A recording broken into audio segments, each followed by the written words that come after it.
सभा में बुलाया किसने? ये दासी पुत्र हमारी जूठन खाता है और हमारे शत्रुओं का पक्ष लेता है। ये प्राण दंड का अधिकारी है, लेकिन बाप का भाई है, क्या करें?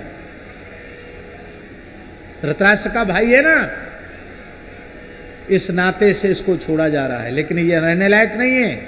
निर्वास्यताम आसु, शीघ्र ही इसको निकाल दो। कहां से?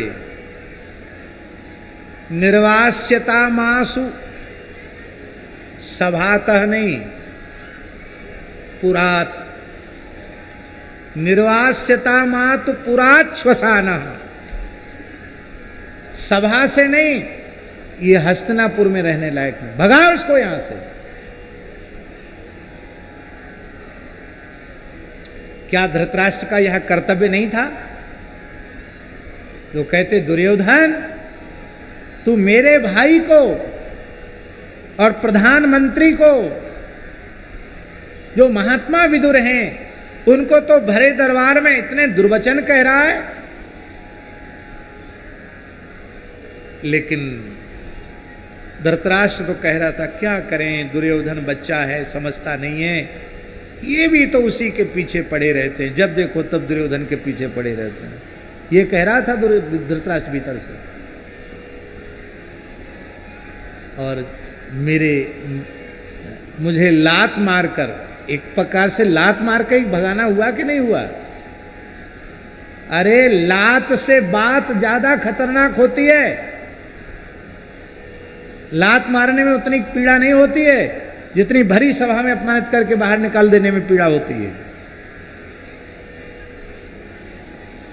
भगवान दीन बंधु हैं। मेरे जैसे दीनहीन को भगवान ने याद किया। उद्धव जी ने कुछ लीलाएं सुनाई भी, लेकिन उनमें क्रम नहीं है, क्योंकि उद्धव जी भगवान के विरह में इतने विह्वल हैं कि कुछ कह ही नहीं पा रहे हैं। जब जिस लीला की स्मृति होती है उसी को गाने लग जाते हैं। और अंत में कहा, विदुर, अब मैं इससे आगे कुछ बोल नहीं पाऊंगा। मैं प्रियतम की पादुका लेकर बद्रिक आश्रम जा रहा हूं, तुम हरिद्वार चले जाओ। गंगा तट पर महर्षि मैत्रेय विराजमान हैं। वे महर्षि मैत्रेय ही तुम्हें भागवत का ज्ञान प्रदान करेंगे, क्योंकि जिस समय भगवान ने मुझे भागवत रहस्य का उपदेश किया उस समय महर्षि मैत्रेय भी वहाँ उपस्थित थे। इसलिए हम दो विद्यार्थी हैं भागवत के, दो शिष्य हैं श्री कृष्ण के, एक उद्धव और एक मैत्रेय। तो तुमको यह ज्ञान मैत्रेय जी से मिलेगा। और श्री विदुर जी वहाँ से चले और मैत्रेय जी से मिले। यहाँ एक वाक्य बड़ा अद्भुत है, रुरोद प्रेम विह्वला। क्या वाक्य है? रुरोद प्रेम विह्वला। प्रेम विह्वला विदुरो रुरोद। प्रेम विह्वल, विदुर रोने लगे। देखिए विचित्र बात,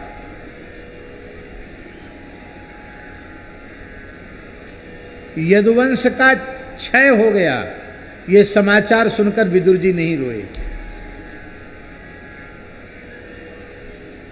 तो कुरुवंश के क्षय से रोना चाहिए था, वो तो उनका अपना कुल खुद का खानदान था। कुरुवंश के क्षय का समाचार सुनकर भी नहीं रोए। पर गते तस्मिन् भागवते रुरोद प्रेम विह्वला। परम भागवत उद्धव जी के जाने पर बालक की तरह बिलख बिलख करके उद्धव जी, विदुर जी रो पड़े।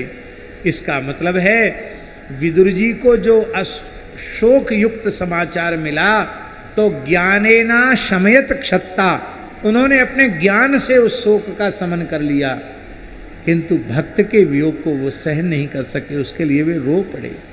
इसका मतलब है भगवान के प्राण प्यारे भक्तों को संसार का वियोग नहीं, सत्संग का वियोग दुखी करता है, संत का वियोग दुखी करता है। महाराज जी, श्री स्वामी विठल विपुल देव जी महाराज स्वामी जी के अंतर्धान होने के बाद कैसा महाविरह उन्हें व्याप्त हुआ। पूरे साहित्य में खोजने पर, भक्ति साहित्य में खोजने पर दूसरा उदाहरण उपलब्ध नहीं होता। जिस संसार में, जिस वृंदावन में हमारे स्वामी जी नहीं हैं, उस वृंदावन को भी हमें नहीं देखना है। आंख से पट्टी बांध ली। और जब युगल प्रियालाल आए, बोले पट्टी खोलो, हम श्री नित्य विहारिणी, नित्य निकुंज विहारिणी बिहारी हैं, दर्शन कर लो। बोले हमारे बिहारिणी बिहारी वही हैं जो स्वामी जी की गोद में रसकेली करते हैं।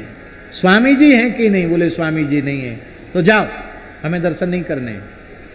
तब स्वामी जी प्रकट हो गए, पुनः स्वामी जी अपने स्वरूप में प्रकट हो गए। अनन्य रसिक नृपति श्री स्वामी हरिदास जी, और उनकी दाहिनी अंक में जंघा पर श्री बिहारी जी विराजमान हैं, बाम जंघा पर श्री बिहारिणी जी विराजमान हैं, और युगल निधि को सहेज करके परम रसिकाचार्य अनन्य रसिक नृपति श्री स्वामी जी महाराज विराजमान।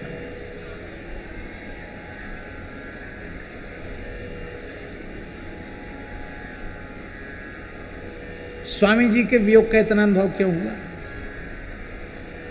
यही है महाराज जी सत्संग का वियोग।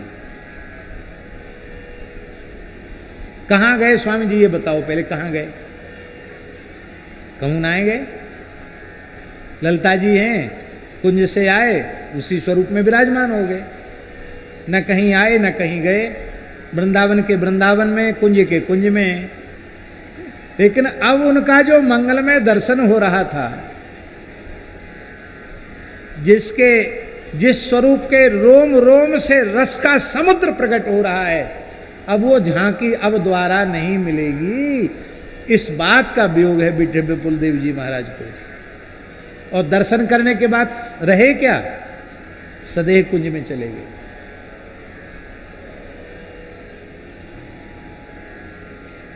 इसी को गोस्वामी जी ने कहा, मिलत एक दुख दारुण दे, मिलत एक दुख दारुण दे, बिछुरत एक प्राण हर ले,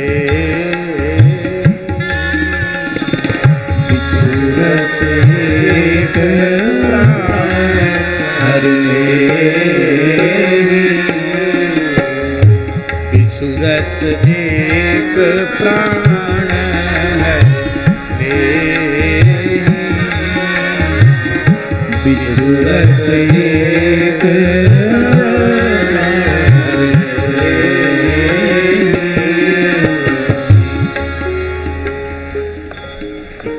हठी नारायण जी का चरित्र आता है भक्तमाल में।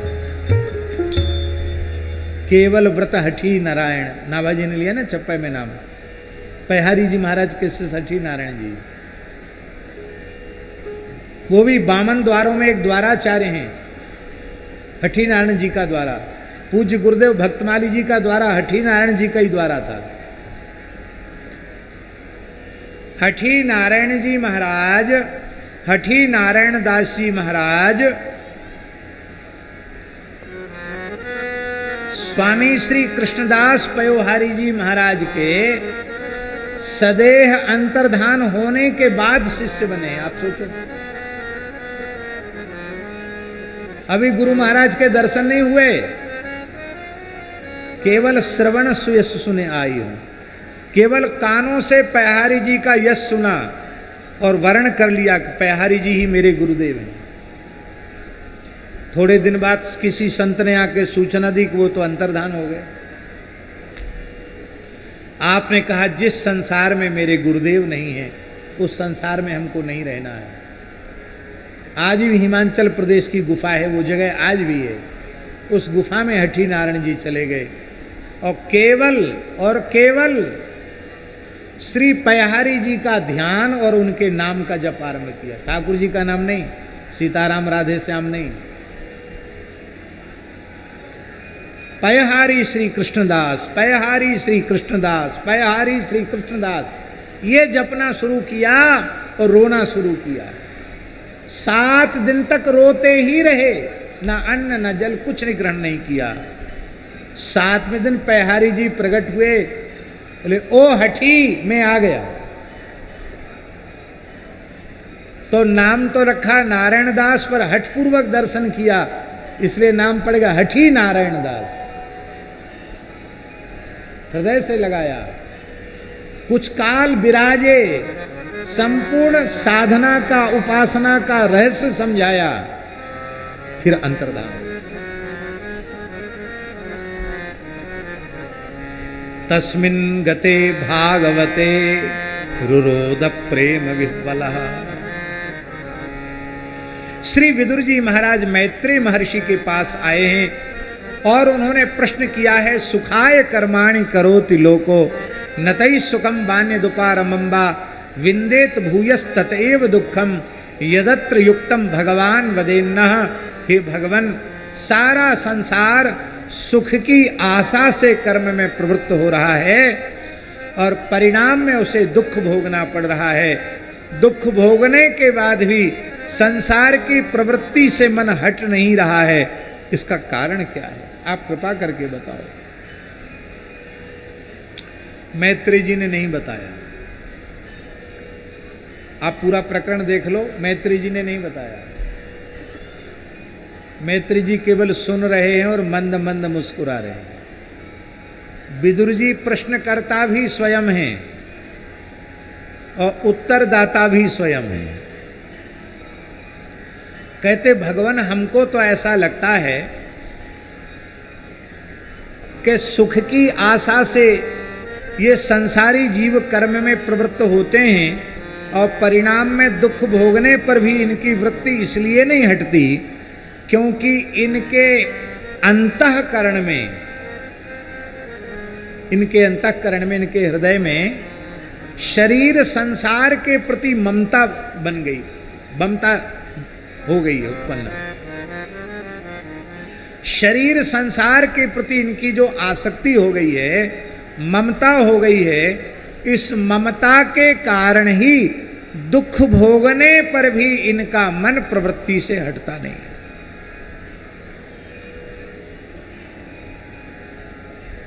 तो ममता का बंधन कैसे कटे? तो विदुर जी उत्तर दे रहे हैं, कस्तृप्नुयात् तीर्थ पदो विधानात् सत्रेषु वसूरिभिरीड्यमानात् यह कर्ण नाडीम पुरुषस्य यातो भव प्रदाम गेहरतिम छिन्नति। बड़ी प्यारी बात है महाराज जी। बाहर संसार है ही नहीं, भीतर संसार घुस गया है, इसलिए बाहर संसार दिखाई पड़ रहा है। देह गेह के प्रति जो रति है उसी का नाम संसार है।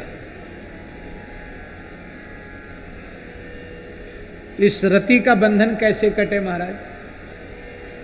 बोले कर्ण नाड़ीम, इस कान की नाड़ी से भगवान की कथा जब हृदय में जाएगी तो हृदय में ही देह गेह के प्रति, शरीर संसार के प्रति रति है। वो रति का बंधन जैसे ही कट जाएगा तो शरीर संसार में प्रीति न होकर भगवान श्याम सुंदर के चरण कमलों में प्रीति हो जाएगी। शरीर संसार में रति क्यों हुई?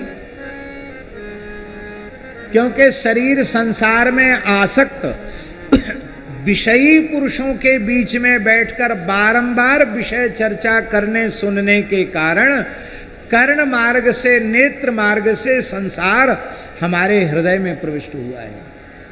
तब शरीर संसार में जिनकी आसक्ति नहीं है, श्यामा श्याम के चरण कमलों में जिनकी प्रीति है, सीताराम जी के चरणों में जिनकी प्रीति है, ऐसे संतों का संग करोगे और उनके चरणों में बैठकर बारंबार भागवत चरित्र सुनोगे, संतों के चरित्र सुनोगे, ठाकुर जी श्री जी के चरित्र सुनोगे, तो तुम्हारी जो वृत्ति शरीर संसार में है वो वहां से हटकर फिर भगवान में लग जाएगी। परम पूज्य श्री रमण रीति वाले महाराज जी एक बड़ी प्यारी बात कहते हैं, बहुत प्यारी बात। अब उनके लहजे में तो हम बोल नहीं पाएंगे, पर वो उनकी वाणी से हमने सुना है। वो कहते कि पंजाब के एक संत हुए बुल्ले शाह, कुछ कोटि के संत थे। उनके गुरुजी बहुत साधारण किसान आदमी थे, जिनसे उन्होंने आध्यात्मिक ज्ञान लिया था, जिनसे वो भजन में लगे थे। तो एक दिन बुल्ले शाह अमीर थे, तो बुल्ले शाह के मन में आया कि गुरुजी से पूछें कि आप तो दिन रात भगवान में डूबे रहते हैं, हम तो अभी संसार के व्यवहार में ही लगे हैं, हमारा मन भगवान के चरणों में कैसे लगे। तो वो गुरुजी के घर गए। गुरुजी गृहस्थ थे, किसान आदमी थे। तो गुरुजी घर पर थे नहीं, पता चला वो तो खेत में गए हैं। तो खेत में इतने इतने पिंडरी तक पानी में खड़े होकर के धान रोप रहे थे। खेत में इसी बरसात के समय में धान रोप रहे थे। बुल्ले शाह पहुंच गए, साष्टांग प्रणाम किया। कहो बुल्ले कैसे आए? बोले गुरुजी एक प्रश्न पूछने आए हैं। क्या प्रश्न पूछने आए हैं? कि शरीर संसार से मन हटकर भगवान में कैसे लगे, ये पूछने आए हैं।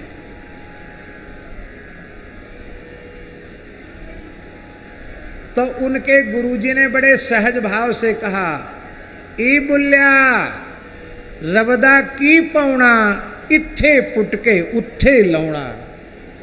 पंजाबी भाषा में रब माने परमात्मा, दा माने परमात्मा का, रवदा की पौना, परमात्मा की प्राप्ति में क्या श्रम है? कुछ नहीं। इत्थे पुटके उत्थे लौना, हम यहाँ से धान उखाड़ के यहाँ रोप लगा रहे हैं, बस धान रोपने से ही समझ लो।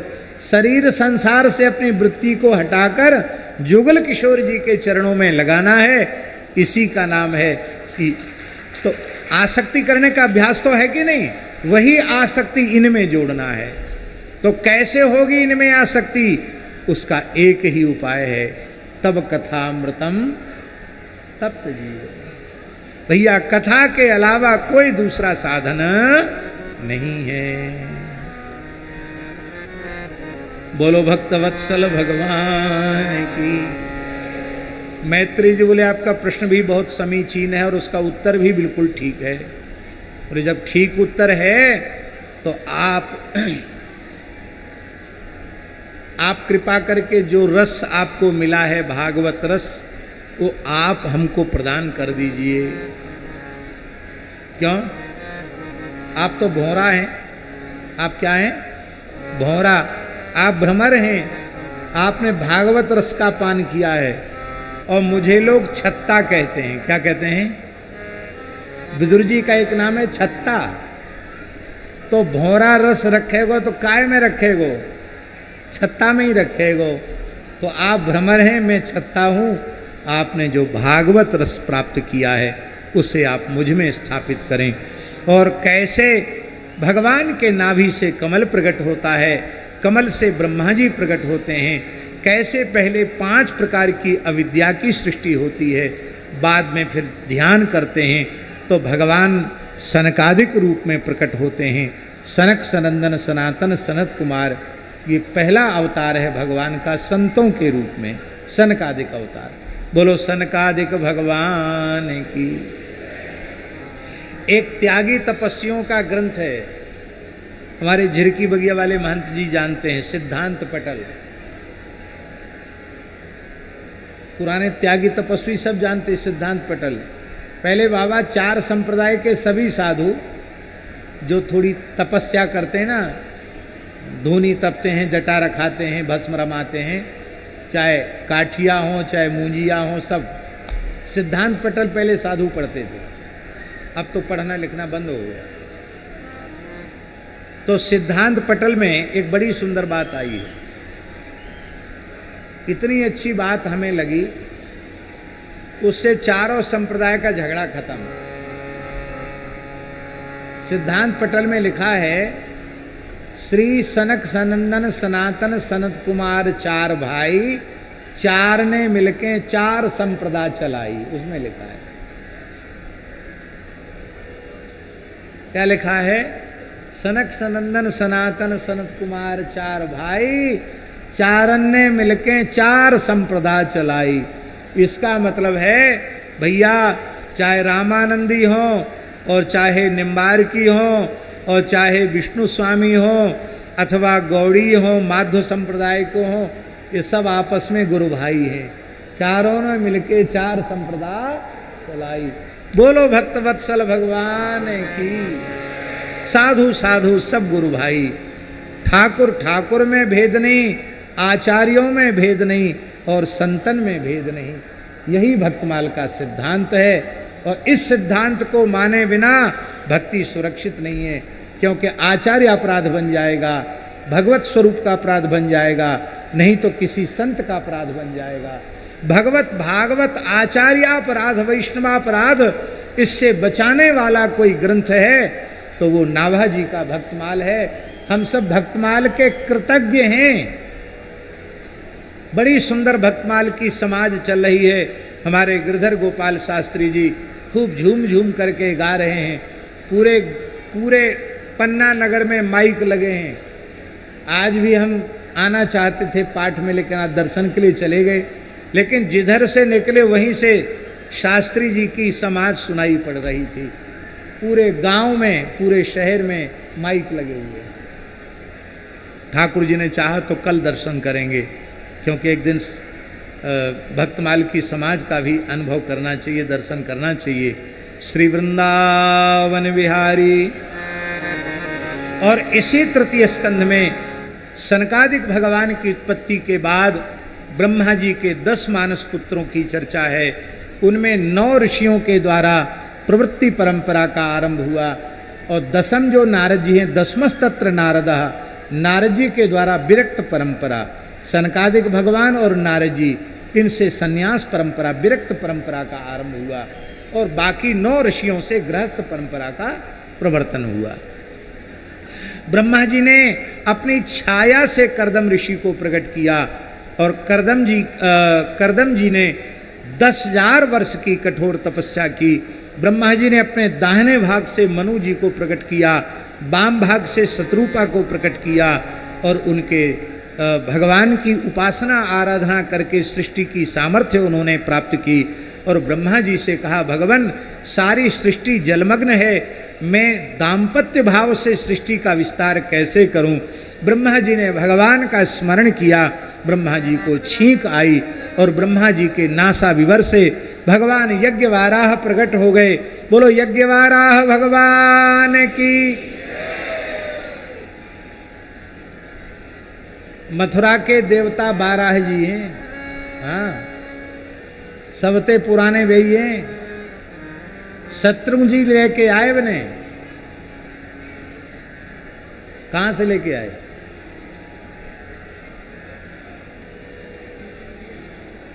नहीं नहीं नहीं नहीं, विभीषण अयोध्या जी से लेके आए। राम जी वाराह भगवान को लेके आए। कौन सा वर्ष है वो मैं भूल रहा हूं, जहां भूदेवी नहीं नहीं नहीं नहीं वो नहीं, पंचम स्कंद में है ना।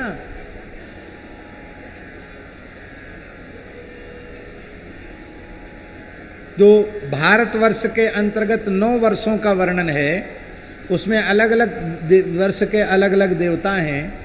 तो उसमें जहाँ पृथ्वी देवी पुजारी हैं और वाराह भगवान वहाँ के आराध्य देवता हैं, वाराह भगवान के मंत्र का जब पृथ्वी देवी करती हैं, उन वाराह भगवान को भी रावण उठा लाया था। वो विभीषण जी ने रघुनाथ जी को भेंट किया। वो अयोध्या जी में विराज रहे थे। जब शत्रुघ्न जी को तिलक करके भेजा तो बाराह जी को भेजा, बोले उनको सबसे पहले विराजमान करो। धरती वे ही धर के लाएं।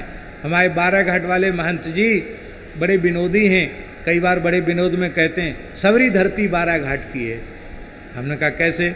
बोले हमारे भगवान डाढ़न पे धर के नहीं लाते तो कौन कौन को अधिकार हो तो धरती पे, इसलिए जहाँ जाओ वहीं 12 घाट है, 12 भगवान की धरती है, वही लाए। बोलो वाराह भगवान की जय। तो वाराह भगवान ने जल में प्रवेश किया, पृथ्वी को डाढ़ों पर विराजमान किया और पुनः जल पर स्थापित किया। बहुत विस्तार का अवसर नहीं है। हिरण्याक्ष दैत्य से युद्ध किया और एक थप्पड़ में हिरण्याक्ष का बल, एक थप्पड़ में। मथुरा जी में 2 वराह जी हैं, एक नील वराह है और एक श्वेत वराह है। नील वराह जी को लेके आए हैं शत्रुघ्न जी, और श्वेत वराह जी को फिर शत्रुघ्न जी ने वहीं विराजमान किया है। श्वेत वराह जी इस कल्प के देवता हैं, श्वेत वराह कल्प, और नील वराह उसके पहले कल्प के देवता हैं। तो मथुरा जी महाराज, अब सब लोग वृंदावन दर्शन करते हैं, करना भी चाहिए, लेकिन मथुरा भी दर्शन करना चाहिए। पुराणों में मथुरा की बड़ी महिमा है और मथुरा की गली गली में तीर्थ है। हमारे तो पहाड़ी बाबा को स्थान है, मोक्ष गली में सत्यनारायण भगवान का मंदिर है। सत्यनारायण भगवान की गली में ही दोनों देवता हैं, नील वारा भी वही है, श्वेत वारा भी वही है। हम तो जब जाते तब दोनों जगह दर्शन करते हैं, बड़े दिव्य दर्शन है। बोलो नील वाराह भगवान की, बोलो श्वेत वाराह भगवान की। श्री करदम जी महाराज ने 10,000 वर्ष की तपस्या की, उन्हें भगवान ने अपने मंगलमय अष्टभुज महाविष्णु स्वरूप में दर्शन दिया और भगवान का भक्त वात्सल्य उमड़ा तो बिंदु सरोवर प्रकट हुआ भगवान के प्रेम के नेत्रों के जल से। भगवान ने कहा, श्री मनु महाराज की मध्यम पुत्री देवहूति के साथ तुम्हारा विवाह संपन्न होगा, 9 कन्याएं जन्म लेंगी, 10वीं संतान के रूप में मैं अवतार ग्रहण करूंगा। और भगवान ने कपिल रूप में अवतार लेकर के अपने पिता करदम जी को सन्यास धर्म का उपदेश किया और अपनी माता देवहूति को भक्ति से युक्त सांख्य का उपदेश किया। केवल सांख्य नहीं, केवल सांख्य पढ़ो तो उसमें इतना रस नहीं है जितना भगवान ने जो सांख्य का उपदेश देवहूति माता को किया है। बड़ा अद्भुत उपदेश है कपिलोपाख्यान। भगवान ने 3 मार्ग बताए हैं। एक है धूम्र मार्ग, ये कर्म का मार्ग है बाबा, ये यज्ञ आदि के माध्यम से स्वर्ग तक जाता है और पुण्य क्षीण होने पर फिर धरती पर लेके आता है। दूसरा है तमो मार्ग, ये पाप कर्म करा के नरक तक ले जाता है और नरक में फल भोग के फिर धरती पर लाता है। पर एक है अर्चिरादि मार्ग, जो परम प्रेम का मार्ग है, परम भक्ति का मार्ग है, परम ज्ञान का मार्ग है, परम प्रकाश युक्त मार्ग है। वो श्री युगल सरकार की उपासना का मार्ग है, भक्ति मार्ग है, प्रेम मार्ग है। कहते इस मार्ग का जो आश्रय लेता है उसके लिए श्रुति भगवती कहती हैं, न स पुनरावर्तते, न स पुनरावर्तते, लौट कर वह जीव फिर संसार में आता नहीं, जन्म मृत्यु के चक्र से छूट जाता।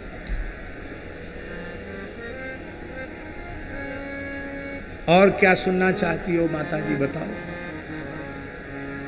माता जी बोली, आपने सब कुछ समझा दिया, कोई विषय आपने छोड़ा नहीं, पर हमको तो एक ही बात समझ में आई है। क्या? यन्नामधेय श्रवणानुकीर्तनात्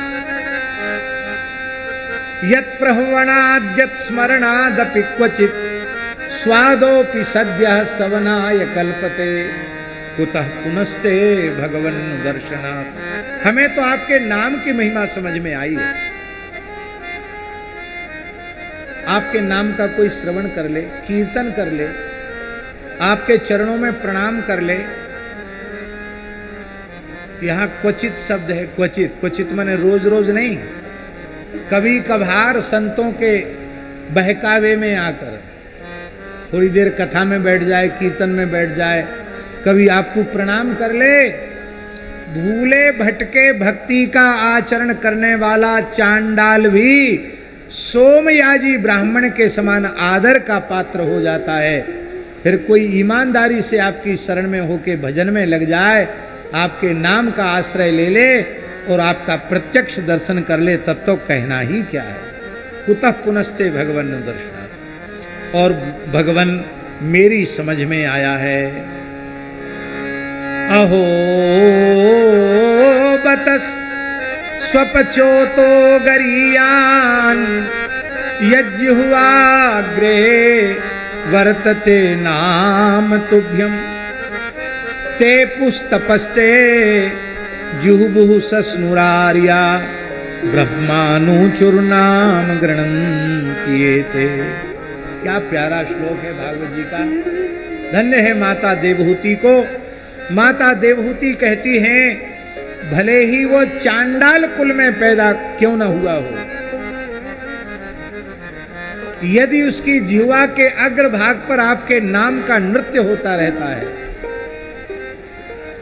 तो उस भाग्यशाली जीव की कोई तपस्या बकाया नहीं, सब तपस्या हो गई, कोई यज्ञ बकाया नहीं। जुहुबुहु सारे यज्ञ उसके द्वारा हो गए, सविधि। सस्नुहु सारी धरती के तीर्थों में स्नान हो गया, नाम का आश्रय जिसने ले लिया। बोले क्या करें बेचारा, पढ़ा लिखा नहीं, ऐसे कुल में पैदा हुआ, पढ़ा तो बिल्कुल भी नहीं, निरक्षर भट्टाचार्य है। अरे बोले भले ही बिल्कुल निरक्षर हो, पर यदि नाम कीर्तन में लग गया, नाम जप में लग गया तो ब्रह्मान ऊचुहु, उसने चारों वेदों का सस्वर पाठ कर लिया। जिसने आपके नाम का कीर्तन कर लिया, भगवान बोले माताजी अंतःकरण के पूर्ण रूप से विशुद्ध हुए बिना मेरे नाम की महिमा समझ में नहीं आती है। तुम्हारा चित्त पूरी तरह शुद्ध हो चुका है, मेरे नाम की महिमा समझ में आ गई, अब नाम में लग जाओ। कह के भगवान ने माता को प्रणाम किया और भगवान गंगा सागर तीर्थ में जाकर विराज गए। आज भी भगवान कपिल गंगा सागर में विराजमान है। बहुत प्रसिद्ध कहावत है, सब तीर्थ बार बार गंगा सागर एक बार। अब तक तो गंगा जी बड़ी दुखी थी, लेकिन अब गंगा जी बड़ी प्रसन्न है। क्यों? गंगोत्री से लेके गंगा सागर तक कमल खिल रहा है।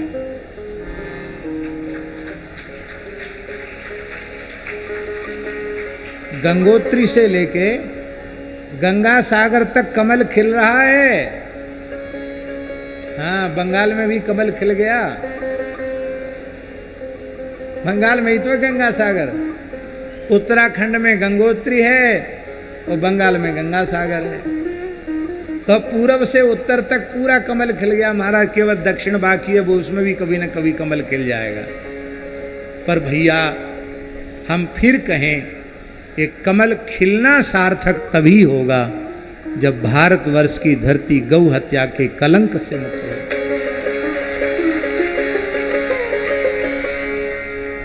ये जितने अच्छे काम हुए हैं उन पर मुहर तभी लगेगी संतों की, सनातनियों की, जब भारत धर्म प्राण भारतवर्ष की धरती गोवध के कलंक से मुक्त हो जाए। कल भी हमने कहा था गो सम्मान आह्वान अभियान में पूरा देश जुटा है। आप लोग भी आने वाली 27 जुलाई को 1.25 घंटे विजय मंत्र का संकीर्तन करने के पश्चात ज्ञापन देने अवश्य जावें, बहुत आवश्यक है। बोलो वृंदावन बिहारी लाल की। यहां तृतीय स्कंध पूर्ण होता है जिसका लक्षण सर्ग है, चौथे स्कंद का लक्षण विसर्ग है। यहां सर्ग माने सृष्टि होता है, तो बी उपसर्ग लग गया। विसर्ग माने होता है देवता प्रजापति आदि की विशिष्ट सृष्टि। और इस चौथे स्कंध में पुरुषार्थ चतुष्टय का बहुत सुंदर रीति से निरूपण किया गया। क्या करें, समय नहीं है। धर्म, अर्थ, काम और मोक्ष, ये 4 पुरुषार्थ हैं। चारों का निरूपण जैसा विसर्ग लक्षण वाले चौथे स्कंध में हुआ है, वैसा अन्यत्र कहीं भी उपलब्ध नहीं।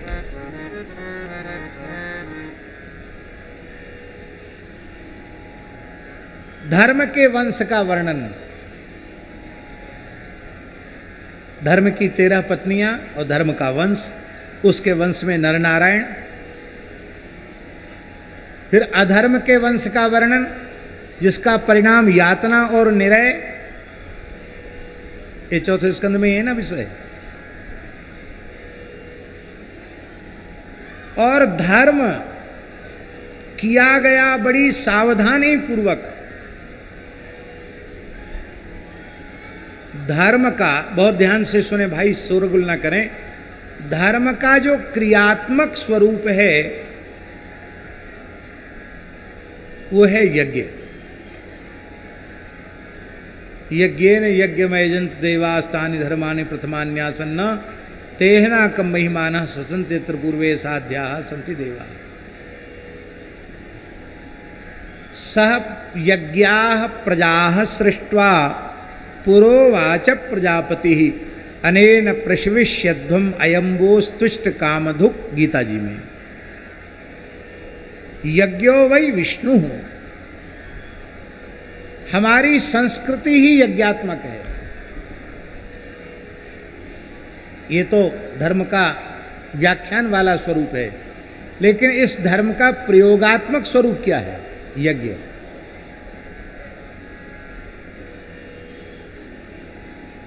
अब देखो, बहुत ध्यान से सुने। यज्ञ शब्द यज धातु से निष्पन्न होता है। यज धातु के 3 अर्थ प्रसिद्ध हैं: देव पूजा, संगतिकरण और दान। जिसका मतलब है शास्त्र विधि से देव पूजा हो, शास्त्र मर्यादा में तत्व की चर्चा हो, सत्संग हो, और शास्त्र की मर्यादा से देश काल पात्र का विचार करके दान किया जाए, उसे यज्ञ कहते हैं। अब देखो, बहुत ध्यान दें। यज्ञ करता है दक्ष, नाम ही दक्ष है। दक्ष माने कुशल। वेद के प्रकांड पंडित हैं, द्वितीय ब्रह्मा के समान उनका वेद ज्ञान है। कर्म कांड में उनसे कुशल कोई दूसरा यजमान हो नहीं सकता। क्रिया दक्षो दक्षः, पुष्पदंताचार्य बोल रहे हैं। क्रिया में दक्ष हैं वो आचार्य कौन है महाराज? भृगु जी, जो इतने शक्तिशाली हैं कि रमा वैकुंठ में जाके भगवान की छाती में लात मार सकते हैं। व्यास जी की एक साखी याद आ गई। व्यास जी के ठाकुर जी के चरणों में बैठे हैं, तो व्यास जी की वाणी बीच बीच में आनी चाहिए। व्यास जी ने अपनी वाणी में एक बहुत प्यारी बात कही, हरिराम जी व्यास जी ने। वे कहते, व्यास दास से पतित सो, व्यास दास से पतित सो, भृगु को पलटो ले, उन मार्यो उर एक पद, तुम 2 पद दे। क्या व्यास जी की रसमयी वाणी है। वे कहते हैं कि हे ठाकुर जी, हे श्री जी, ऐसा लगता है कि हमारे पुरखा भृगु जी महाराज, ब्राह्मण थे वो भी, उनने आपकी छाती में लात मारी तो लगता आपने गांठ बांध ली कि ब्राह्मणों से मैं नाराज हो रहूँगा, और मेरा जन्म भी सनाड्य विप्रकुल में हुआ है। व्यास जी कह रहे हैं ओरछा में हुआ है, तो कहीं ब्राह्मण मानकर रिश्त तो नहीं कर रहे हो? तो हमारे पुरखों का जो बदला है वो हमसे ले लो। उन्होंने एक चरण का प्रहार किया, तुम 2 पद देव। 2 पद में बड़ा रस है बाबा। 2 पद माने आपके 2 पद ने 2 श्यामा श्याम, हाँ 4, 2 आपके और 2 किशोरी जी के। आप युगल सरकार अपने चरण कमलों को हमारी छाती पर पधरा देंगे। बोलो व्यास जी महाराज की जय। यज्ञ सफल नहीं हुआ। देश काल मंत्र यजमान आचार्य ऋत्विज सबकी विशुद्धि का पूर्ण विचार किया गया है, कहीं कोई अविधि नहीं है, फिर भी यज्ञ सफल नहीं है। यज्ञ का यजमान ही वीरभद्र ने सिर उखाड़ लिया, कुंड में पटक दिया, रुद्राय स्वाहा। यजमान बेचारा बकरे के मुंह वाला हो गया, भृगु जी को बकरे की दाढ़ी मिल गई, सबको उचित उचित दंड भोगना पड़ा, यज्ञ सफल नहीं हुआ। क्यों नहीं हुआ? कर्म पवित्र है किंतु उस कर्म का उद्देश्य पवित्र नहीं है। उद्देश्य है शंकर जी का अपमान। किसी महापुरुष को नीचा दिखाने के लिए यज्ञ करोगे तो तुम्हारा यज्ञ चाहे जितना विधि पूर्वक हो सफल नहीं होगा। वो तो कुछ नहीं होगा, उनका कुछ नहीं, नीचा तुमको देखना पड़ेगा। एक सच्ची घटना हम आपको बता रहे हैं, नाम नहीं ले रहे हैं केवल। हमारे गुरुदेव पहाड़ी बाबा महाराज बताते, एक ऐसी घटना घटी कि एक महापुरुष ने, एक महात्मा ने अपने गुरु स्थान को नीचा दिखाने के लिए एक बहुत बड़ा यज्ञ किया और बाबा उस यज्ञ का प्रयोजन ही था गुरु स्थान पे जो गुरु गद्दी पे बैठे उनको नीचा दिखाना।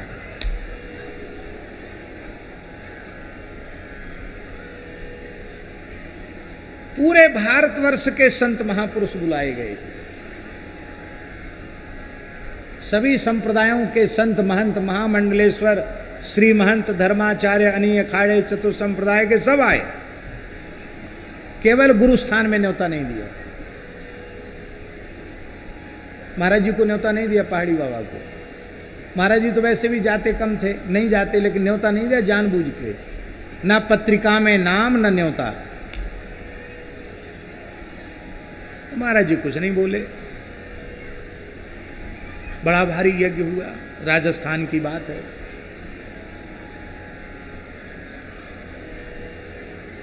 तो खूब भेड़ बिदाई। उस जमाने में आज से 60-70 साल पहले खूब डट के विदाई बटी महाराज। तो पूरे भेष के द्वारा उन महापुरुष का जिनके माध्यम से यज्ञ हो रहा था उनका सम्मान हो रहा था।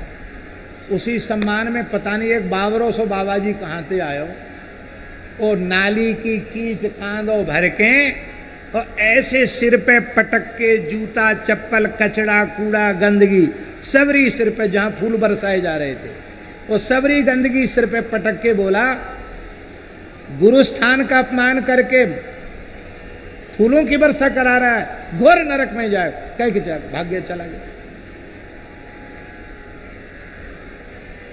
बड़ी थू भाई। और बाद में लोगों ने कही कि बाबा पहाड़ी बाबा ने भेज दिया हो। पहाड़ी बाबा काहे को भेजते? बाबा बोले भैया हमें तो ना पता, हमने ना भेजी और ना हमारे मन में ये संकल्प आया कि कोई काम बिगड़े। पर ठाकुर जी तो हैं कि नहीं है। बाद में उस महापुरुष को अनुभव हुआ कि वस्तुतः हमसे गलती हुई, आके क्षमा मांगी। महाराज जी बोले भैया साधुओं का विरोध नहीं होता, साधुओं का झगड़ा तो पानी की लकीर है। पानी की लकीर कितनी देर तक रहती है?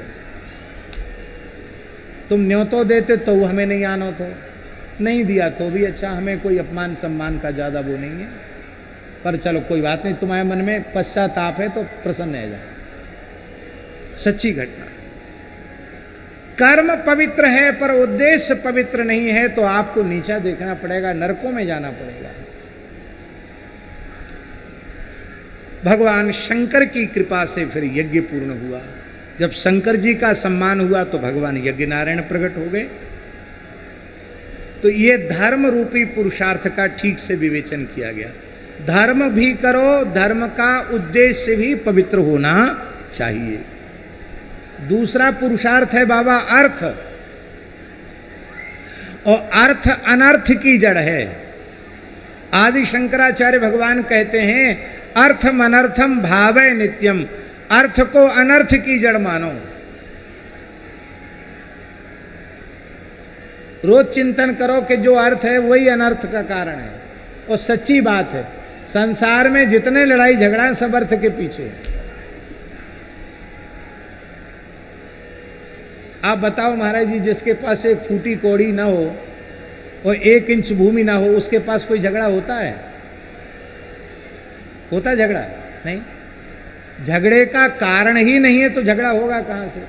जमीन जायदाद मकान दुकान इसी के लिए झगड़े होते हैं, रुपया पैसा इसी के लिए झगड़े होते हैं, नहीं तो काय बात का झगड़ा?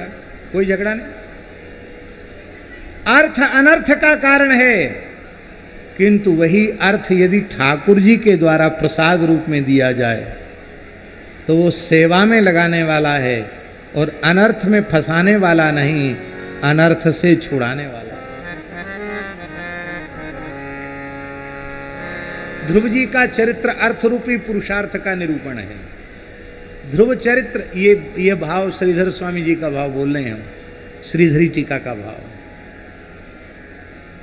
ध्रुव जी का चरित्र अर्थ रूपी पुरुषार्थ का निरूपण है। झगड़ा किस बात का था?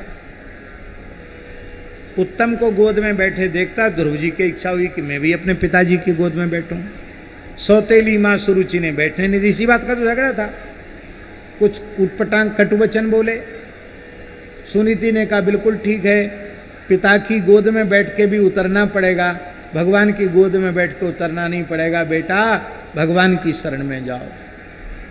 और ध्रुव जी चल पड़े, तो सच्ची लगन से भगवत प्राप्ति का संकल्प लेकर चले तो गुरु जी को खोजना नहीं पड़ा, देवर्षि नारद जी सामने से आ गए।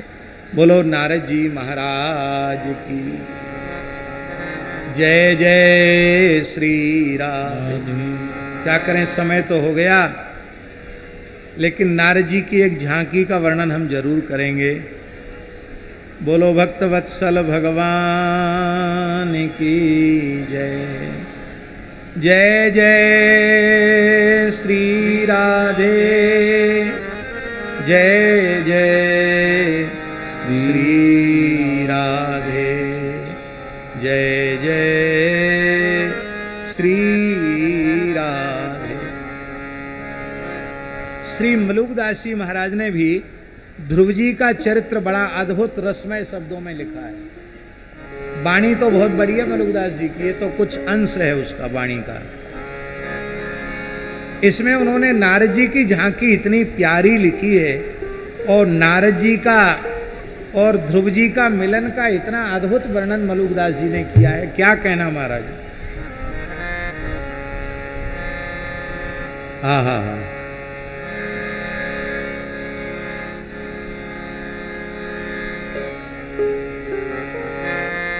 पीत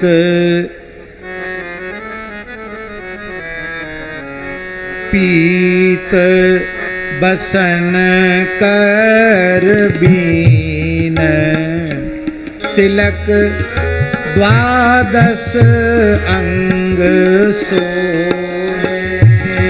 पीत बसन कर बीन, तिलक द्वादश अंग सोहे।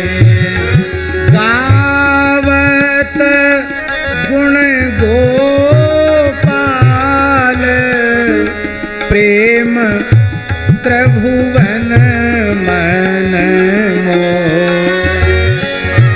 गावत गुण गोपाल,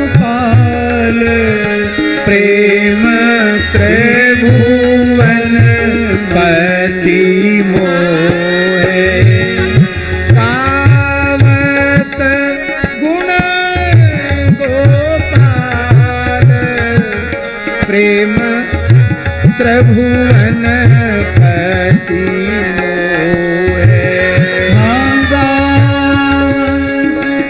गुण गोपाल, प्रेम त्रिभुवन पति मोहे। देखे दरस विह्वल भयो,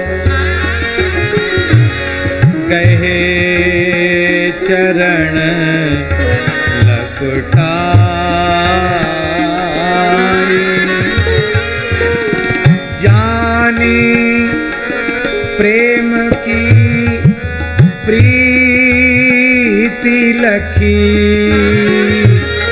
लीनो गोद उठा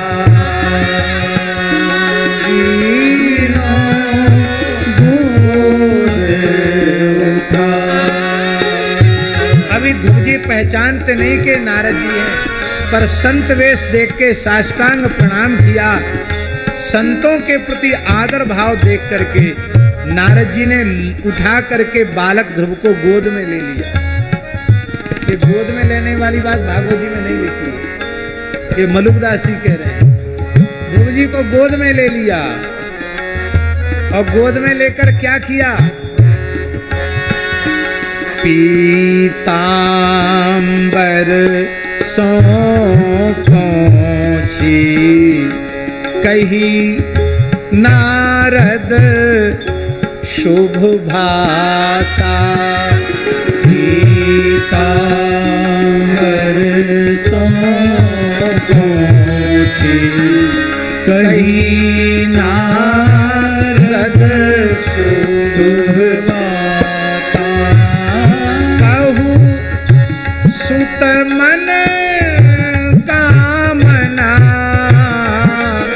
हरो तुम्हारी अभिलाषा। कहू सुत मन कामना हरो तुम्हारी अभिलाषा। पीतांबर सोची कही नारद शुभ भाषा। पीतांबर सोची कही नारद शुभ भाषा। कितना प्यारा भाव है।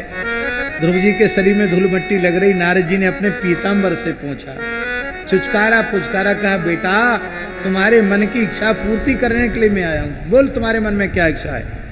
महाराज इतना सुंदर लिखा है, ध्रुव जी कुछ नहीं बोले।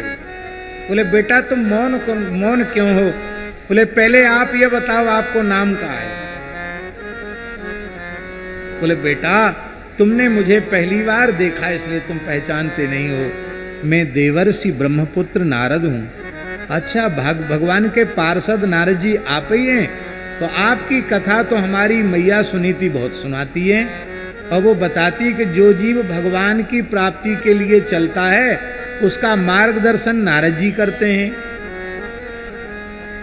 आप असली नारद जी मालूम नहीं पड़ते हैं। बच्चों की बात सबको मीठी लगती है। कहा कैसे असली नहीं? बोले आप कह रहे हो कि बताओ क्या कामना है तुम्हारे मन में।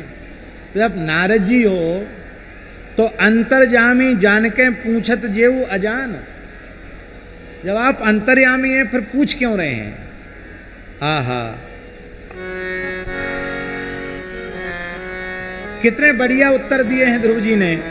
काम धेनु तरु कल्प दुखित को पूछत ना।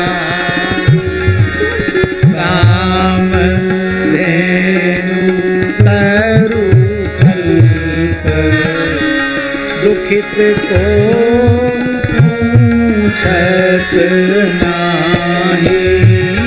पुरवत सब अभिलाष जाने अंतर गति माही।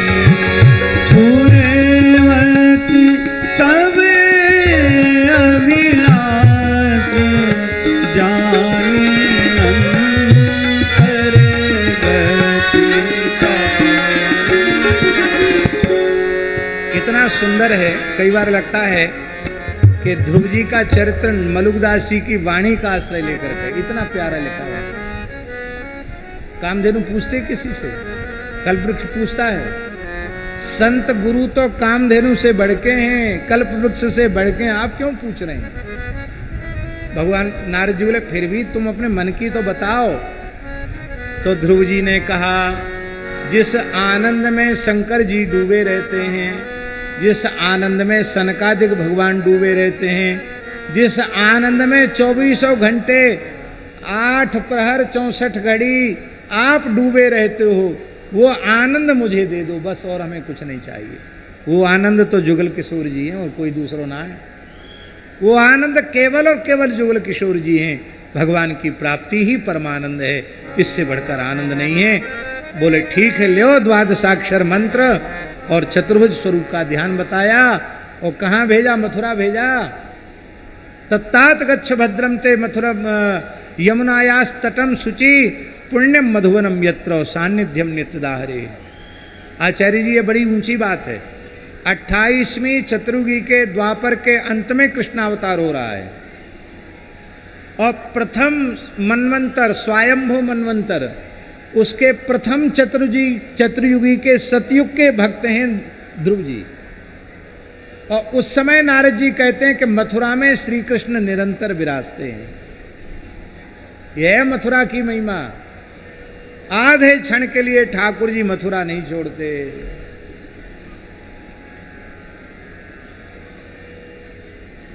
बोले मथुरा का नाम मथुरा क्यों है? बोले मथुरा का नाम मथुरा इसलिए है कि रा अक्षर का पूर्व प्रयोग करो और मां अक्षर का पश्चात प्रयोग करो, और थू को सबसे पीछे ले जाओ। समझे नहीं समझे? मथुरा तो रा को आगे ले आओ, मां को रा के पीछे ले आओ, और थू वा के पीछे लगा दो। राम नाम जाके मोहड़े में ने, वा के मोहड़े में थू। ये मथुरा शब्द का अर्थ है, मथुरा शब्द का अर्थ है जिसके मोहड़े में राम नाम नहीं होए, बाके मोहड़े में थू। हमारे गुरुजी पढ़ाते हमें, पंडित श्री मुरारी लाल जी चतुर्वेदी, रंग लक्ष्मी के प्रधान। बाबा मथुरा में थू आई लिए है, राम नाम जाके मोहड़े में ना है, बाके मोहड़े में थू, ऐसा बोलो मथुरापुरी की 6 महीने में दर्शन होगा, और 6 महीने की अल्प अवधि में 5 वर्ष की अल्प अवस्था में ध्रुव जी ने भगवान का साक्षात्कार प्राप्त किया। भगवान ने अपना पांचजन्य शंख ध्रुव जी के कपोल से स्पर्श कराया। ध्रुव जी की सोई हुई सरस्वती जागृत हो गई।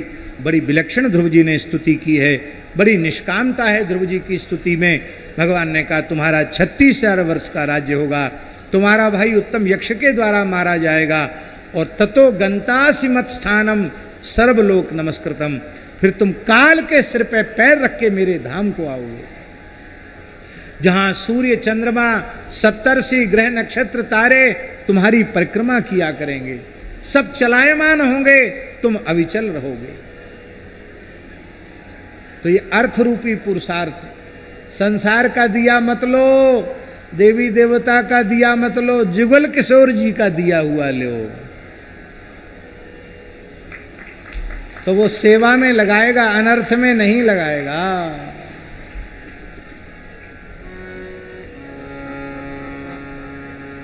आप लोग अन्यथा मत लेना हमारी बात को। हमारी भारतवर्ष की जो प्राचीन मठ मंदिरों की जो परंपरा है, उस परंपरा में भी तो संपत्ति है कि नहीं है? चल भी है, अचल भी है, पर वो संपत्ति का आश्रय ठाकुर जी हैं। यदि उस गद्दी पर बैठने वाला आचार्य, महंत, श्री महंत जो भी हो, आप अपनी भाषा में जो कहें, यदि उस संपत्ति को अपना मानता है और अपना मानकर अपनी इच्छा से उसका उपयोग, दुरुपयोग, सदुपयोग करता है, उसको नरक जाना पड़ेगा। मरने के बाद कोई जगत गुरु नहीं, कोई आचार्य नहीं, मरने के बाद सब एक लाइन में खड़े हैं। और यदि ये माने कि श्री जानकी नाथ जी ने हमें अपना झाड़ूदार स्वीकार किया है, श्री मलुकपीठ बिहारिणी बिहारी जी ने अपना झाड़ूदार हमें स्वीकार किया है, जीवन पर्यंत इनको लाड़ लड़ाना है, इनकी सेवा करना है, तो ये संपत्ति बिल्कुल बांधने वाली हमारी है ही नहीं, ये तो ठाकुर जी की है। उनके प्राण प्यारे संतों की सेवा के लिए है, गौ माता की सेवा के लिए है, ठाकुर जी का उत्सव महोत्सव में लाड़ लड़ाने के लिए है। ये बात मानो तो काय का बंधन, कोई बंधन नहीं। और यही भाव स्वीकार करके हमारे महापुरुषों की पवित्र परंपराएं चल रही हैं।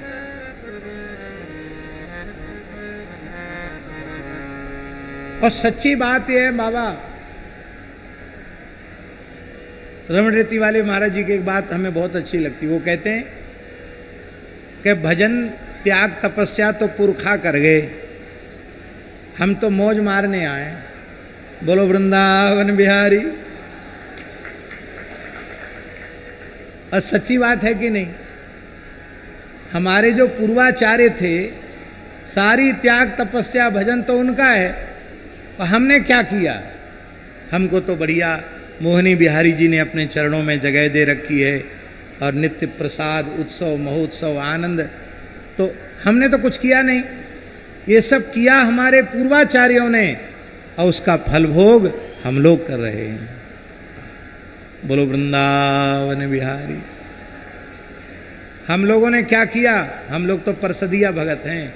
यह दिव्य प्रसाद प्रिया प्रिय को पावत ही मनमोद, देखत ही मनमोद बढ़ावत, परसत पाप हरत ही को पावत परम प्रेम उपजावत, भूलवत भाव पुरुष स्त्री को भगवत रसिक भाम तो भूषण, तिहिक्षण होत युगल जी को।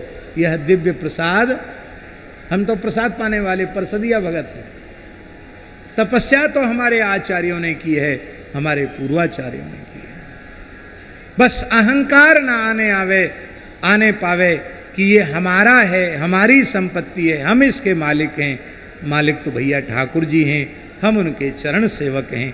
ये भाव हमेशा गृहस्थ हो और चाहे साधु हो, ये भाव मन में बना रहे तो कोई बंधन नहीं। तो अर्थ रूपी पुरुषार्थ का निरूपण ध्रुव चरित्र। अब काम रूपी पुरुषार्थ का निरूपण क्या है? तो श्रीधर स्वामी जी कहते हैं कामरूपी पुरुषार्थ का निरूपक चरित्र है पृथु चरित्र। क्योंकि धरती ने गाय का रूप धारण किया है और सारी कामनाओं की पूर्ति गौ माता से हो रही है। इसका मतलब धरती और गाय में भेद नहीं है। गाय की हत्या संपूर्ण धरती की हत्या है, और गाय की रक्षा संपूर्ण धरती की रक्षा है। और ये धरती धेनु रूपा है, जो चाहो वो आपको गौ माता से मिल जाएगा, क्योंकि गाय ही कामधेनु है। कामना की पूर्ति धेनु रूप धारणी धरित्री से हो रही है। ये काम रूपी पुरुषार्थ है। और मोक्ष रूपी पुरुषार्थ का विवेचन किसके द्वारा है? बोले मोक्ष रूपी पुरुषार्थ का निरूपण प्राचीन वर्ही का चरित्र है, जहाँ नारद जी उन्हें पुरंजनोपाख्यान का उपदेश देते हैं। और पुरंजनोपाख्यान को ठीक से समझ ले, ये पुरंजनोपाख्यान दूसरे की कथा नहीं है, हमारी आपकी कथा है। और इसका आशय ठीक से समझ ले तो जीव संसार चक्र से मुक्त हो जाता है। ये चौथे स्कंध की विसर्ग लीला है। पांचवें स्कंद का विषय है स्थान। ष्ठा गति निवृत्तौ से स्थान बनता है। इसका तात्पर्य है कि विविध जीव भगवान ने प्रकट किए हुए हैं।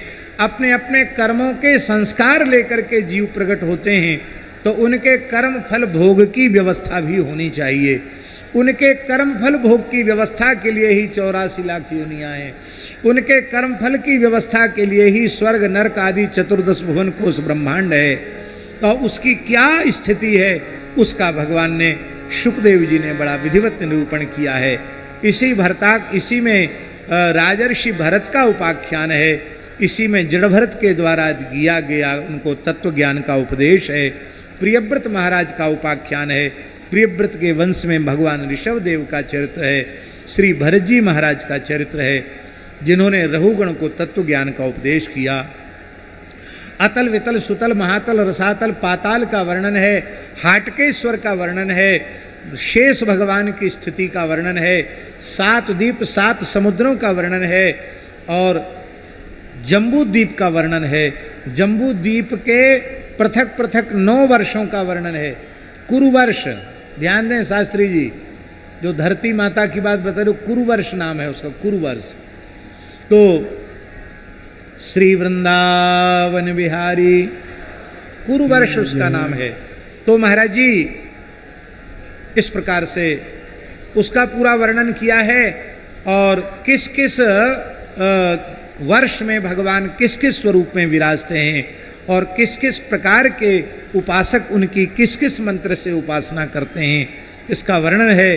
भारतवर्ष के प्रधान देवता नर नारायण भगवान हैं, उनके पुजारी देवर्षि नारद जी महाराज हैं।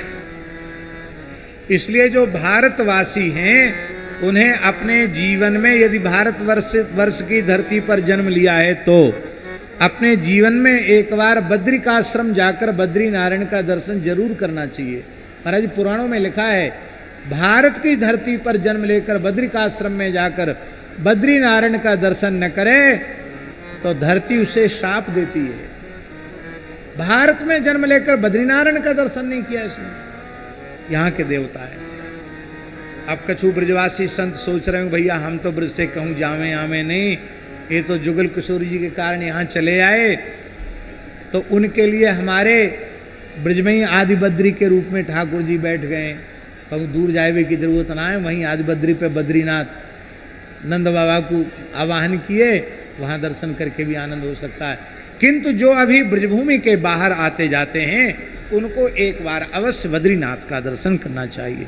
बोलो बद्री नारायण भगवान की। 28 प्रकार के नरकों का वर्णन किया गया है। नरकों से बचने का उपाय क्या है? बोले भगवान नाम उपाय नहीं है, नामाभास ही उपाय है।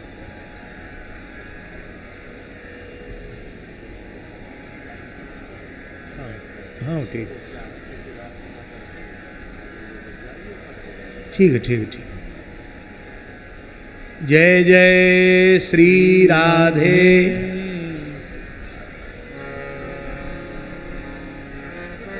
आप लोग यथावत अपने स्थान पर बैठे रहेंगे। आप तो नंदोत्सव के लड़ुआ खा के उठना यहाँ से, यहाँ बीच में उठना मत। बाकी महाराज जी भगवान की सेवा के कार्य से जा रहे हैं संतों के साथ, तो आप लोग सब जय जय श्री राधे। वैसे अब ज़्यादा टाइम ना है जन्म में, जब तक साज मिलाए जाएंगे तब तक तो जन्म है जाएगा। बोलो वृंदावन बिहारी।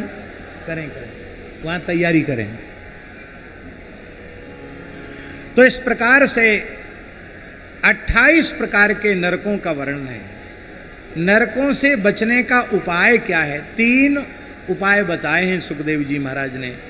पहला उपाय तत्व ज्ञान। बोले वो सबके लिए संभव नहीं है, क्यों? यमई वेश वृणुते तेन लभ्या। भगवान ही जिसका वर्ण करें। दूसरा उपाय है तपसा ब्रह्मचर्येण शमेन च दमेन च त्यागेन सत्य शौचाभ्याम यमेन नियमेन च देह वाग बुद्धिजम धीरा धर्मज्ञा श्रद्धान्विता हरंत्यघम महदपि वेणुगुल्म विवानला।